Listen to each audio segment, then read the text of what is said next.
Magandang araw po sa lahat ng mga SSS members.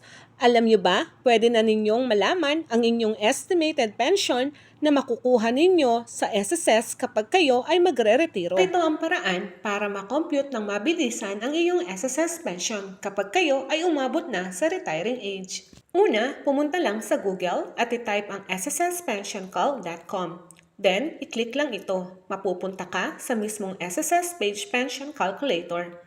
Scroll mo lang ito paibaba hanggang makita ang SSS Pension Calculator. Sa box, i-type mo ang iyong SSS Average Monthly Salary Credit.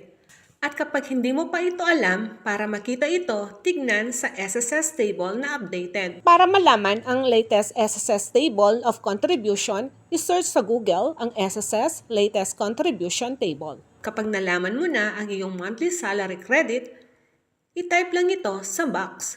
At i-type din ang credited years of service. Pero since gusto mo lang malaman ang future pension mo, i-type mo ang iyong prospect na number of years in service kung kailan ka magre-retire.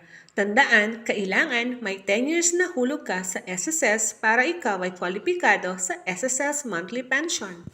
Once na-type na ang average monthly salary credit, at credited years of service o prospect number of years in service sa pagre-retire, click lang ang Calculate Pension at lilitaw na ang estimated monthly pension ninyo.